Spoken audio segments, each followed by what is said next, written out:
嗨，伙伴们，激动人心的一刻到来了！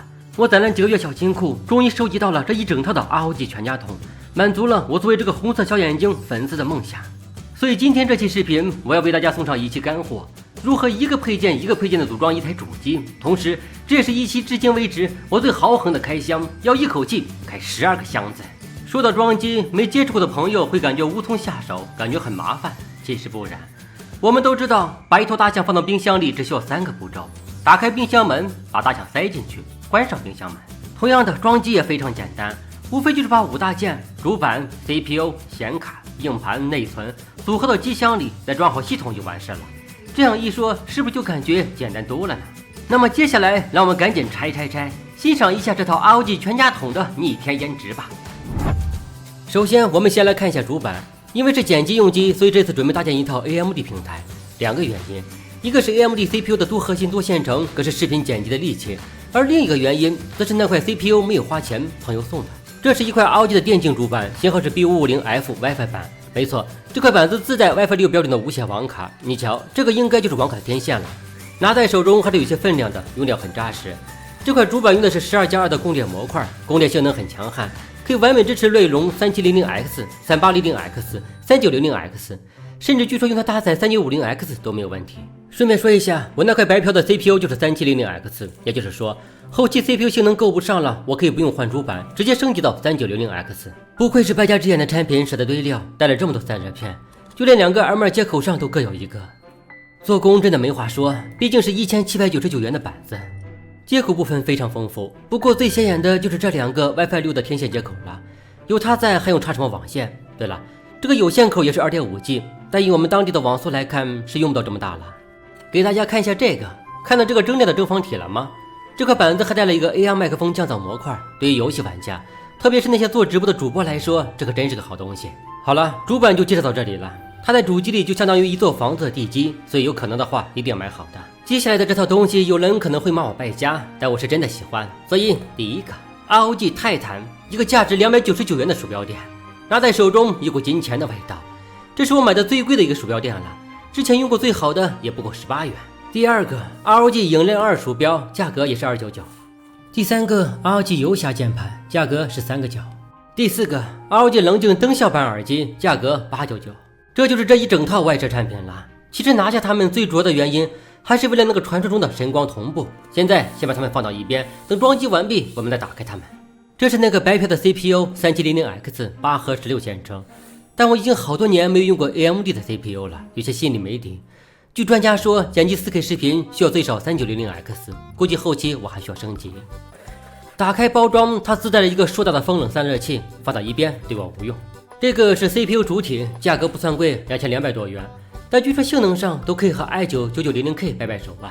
那么接下来再来看一下我这次挑选的电源 ，ROG 的雷鹰850瓦金牌全膜电源，之所以上这么大，是为了后期升级 3900X 和占未来的307显卡做准备的。电源最重要的就是稳定高效，这类产品水太深，所以要尽量选这种大品牌。这款雷鹰具有80 Plus 金牌认证，保修10年，最起码用起来省心。好大一包线材呀！这是电源主体，用的是全模组电源设计，有需要还可以自己做定制线，不过原装线材已经够好了，其他的咱也不太懂，也不需要懂。ROG 的品质无需太过担心。终于轮到我最爱的显卡出场了，说明书对我无用，丢掉。显卡方面，这次我选了 ROG 猛禽系列的 2070S， 毕竟这台主机的主要作用是剪辑，不需要 2080Ti 那种顶级显卡，况且即便是 2070S 也已经可以完美运行所有的游戏大作了。而4000多的价格也没有 2080Ti 那般变态，想组装一台中高档机器，选它没错。瞧这超大散热器，瞧这3个大风扇，散热效果一定非常棒。并且这个显卡在较低温度情况下，风扇会停止转动，这样我们平时做那些例如看剧、文案这种低负载操作的时候，电脑会变得非常安静。而剪辑视频这种高负载情况下，显卡风扇就会启动来降温散热，相当人性化的一个功能。接口部分应该是2个 DP、2颗 HDMI、1个 Type-C， 很适合多屏使用。很多人说华硕的产品贵，但贵也是有原因的。这种全自动生产制作出来的显卡，本身的稳定性和使用寿命就不是小品牌可比的。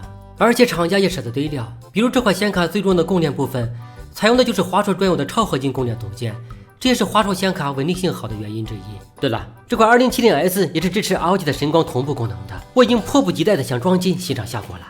接继续上菜，一套 RG 水冷散热器，有一个好听的名字，飞龙360 RGB 版，用它来压个3700X 是绰绰有余了。另外 RGB 意味着它也支持神光同步，为灯光秀做出贡献。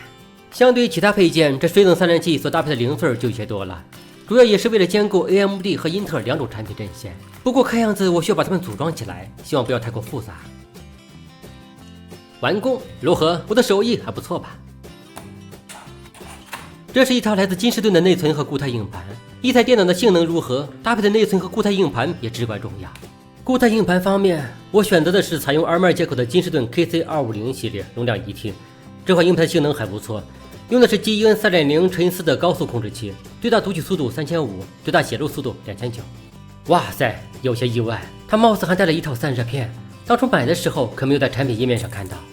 看明白了，这是一个套子，可以直接套在固态硬盘上。对了，据说这还是一块自加密硬盘，搭配安全套件可以提供强大的数据保密功能。不过我暂时用不到了，选择它就是因为它速度够快，而且老品牌，品质有保证。内存方面的话，吃过了内存不足的苦，这一次我可是下了血本，直接买了2套16×2，共计64G。它属于金士顿骇客神条的雷电系列，频率3200，是一款高性价比的 DDR4 内存。不过最主要的原因，就像我之前所说，买内存早就习惯了金士顿，这是一种购买习惯。对了，这也是一款灯条，可以神光同步。好了，你先放到一边。接下来这个产品今天暂不开箱，由于时间关系，改天单独介绍一下。如图所示，这是一款 WiFi 6路由器，来自华硕的灵耀 AX6600，也是我专门为家里的游戏主机搭配的。不过今天它不是主角，咱们先放一边。看到这里，不知道大家是否看累了，但我仍然兴奋得很呢。毕竟这可是我盼了很久的 RG 全家桶。不要着急，我们还有最后一道菜，也是这套 ROG 全家桶里面颜值最高的一个，就是它了。非常有名的 ROG 太阳神机箱，也是我抠出了很久的东西。毕竟1999元的价格摆在那，需要好好攒钱，然后充值信仰。打开包装，最吸睛的就是这个提手设计了。作为一款全塔机箱，它拥有这个尺寸不可撼动的重量，空箱超过16公斤，没有麒麟臂建议别碰它。终于费了3个馒头的力气把机箱搬到桌子上，瞧这颜值，毕竟是获过红点设计奖的东西，无论从哪个角度看都像是一件工艺品。这里是顶部的控制面板，左侧是控制前面板灯光秀的区域，右侧是调整风扇转速的区域。接口也很丰富，还有一个 Type-C， 但这需要主板的支持才行。瞧这拉丝工艺，赏心悦目，满满的档次感。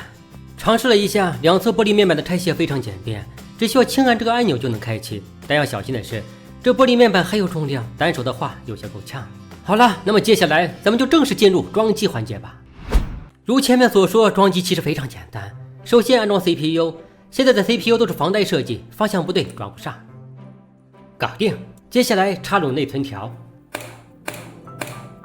安装固态硬盘，把主板装入机箱，安装显卡，安装电源，安装360水冷散热器，连接电源线为所有设备供电，搞定了。你看，装机就是这么简单，马上开机试一下。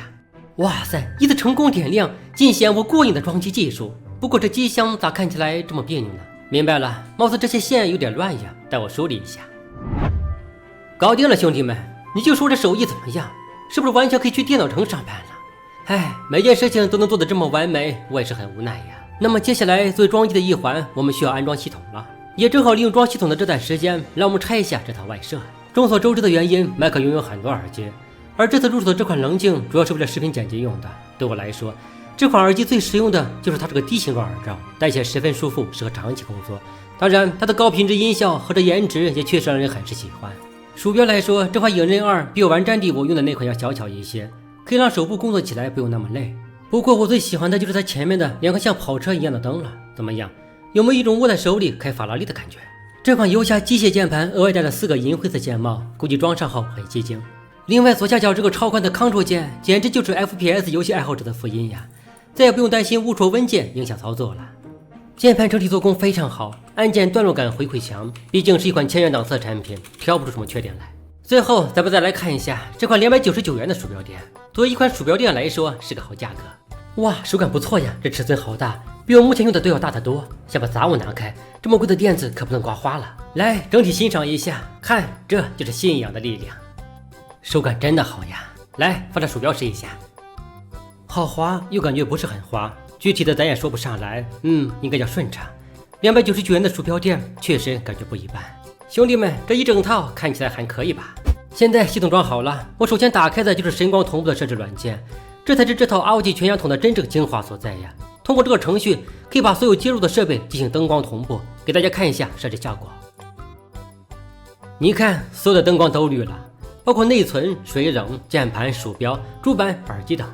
你看，它们又都黄了，它们又都蓝了，它们又都绿了。我感觉这个功能我可以玩上一整天呢。那么接下来我准备跑一下分，看看这台主机和我那台 i7-8700差距有多大，毕竟这只是个 3700X。获得吃鸡认证，玩游戏肯定是没有问题了。哇塞，竟然获得60万分，60万呢！